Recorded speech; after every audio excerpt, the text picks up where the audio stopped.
En la remota villa de Aldengard, oculta entre los picos nevados del norte, la superstición tejía la vida cotidiana más que cualquier edicto real.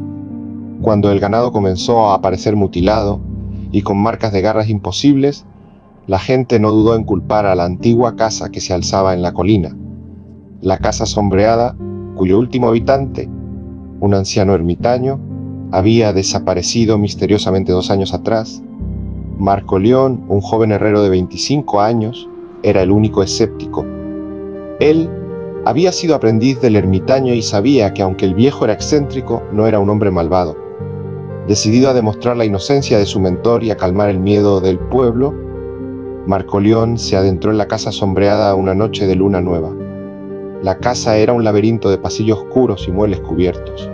Encontró el taller del ermitaño intacto, con sus herramientas de alquimia y su mesa de trabajo llena de símbolos crípticos.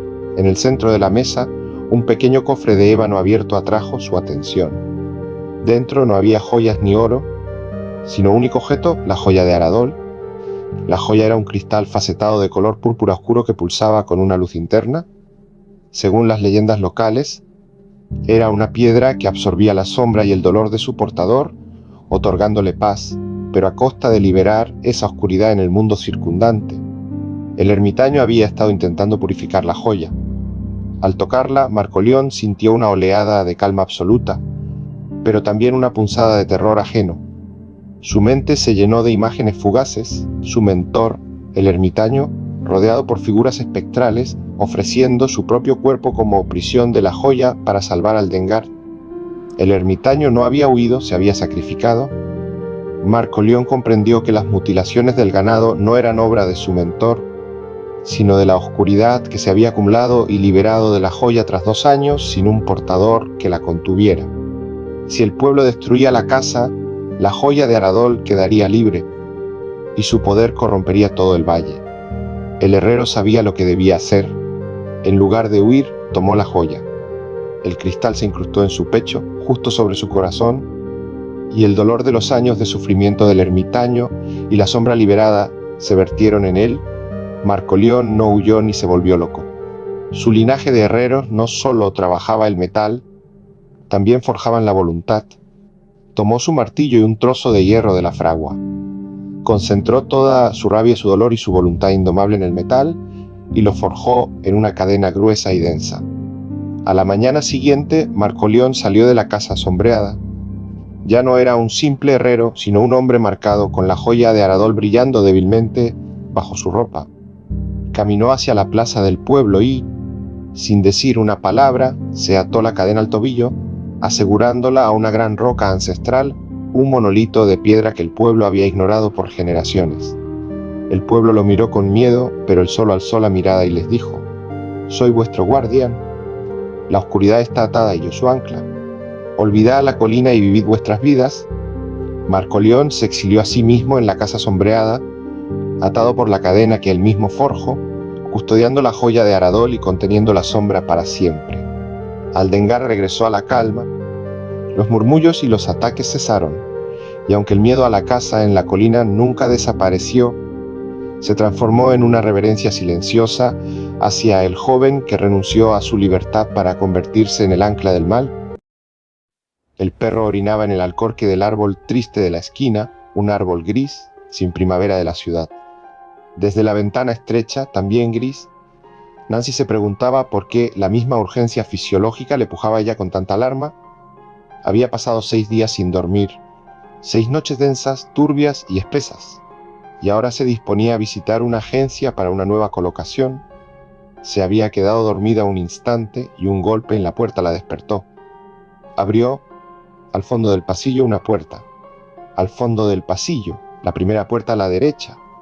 Sin ver, había escuchado. Sus piernas estaban aplomadas, secas soldadas. Al llegar, se encontró ante una puerta de metal fundido cuya manija semejaba a una mujer desnuda, con pechos de campanona y manos cubriendo el sexo, una puerta final para la necesidad humana. Entró. El lugar era un derroche de mármol ébano. Espejos cubrían el techo, las paredes y el suelo, convirtiendo el acto vulgar en un espectáculo contemplado por miles de ojos cuajados en los cristales. Desahogar allí la ordinaria necesidad se convertía en un placer sutil, un camino hacia el dormir inasequible. Nancy se apoyó en el lavabo, la frente sobre la mano, y por fin, 6 días después, se rindió definitivamente al sueño. Al despertar no sabía dónde estaba. Un intenso olor a cera y sudor.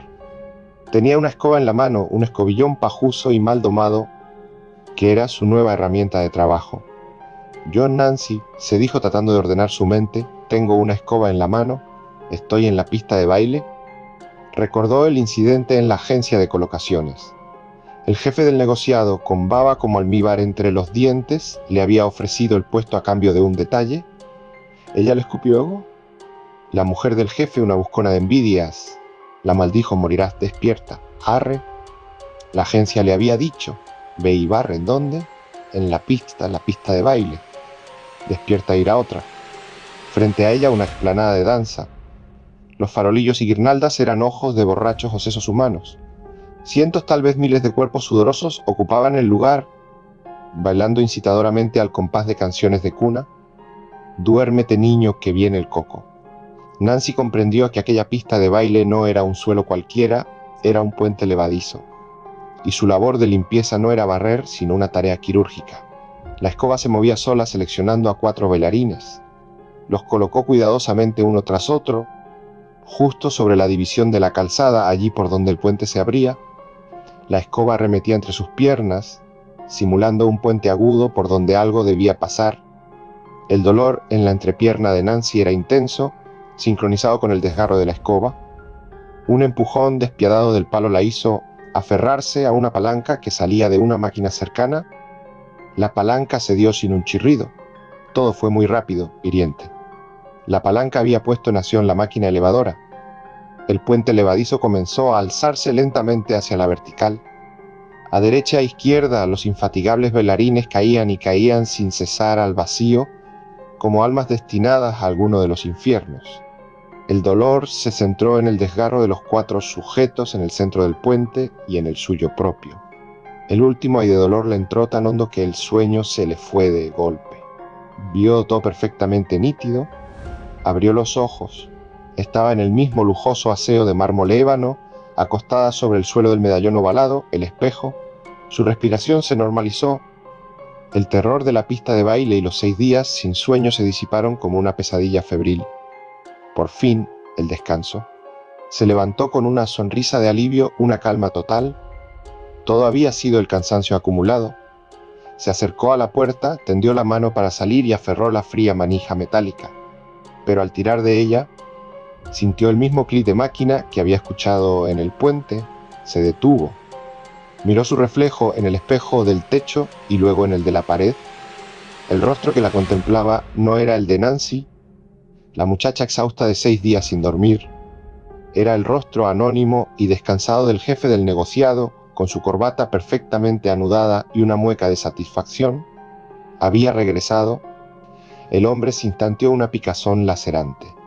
Una sensación de comezón fisiológica, un tirón en el cuerpo.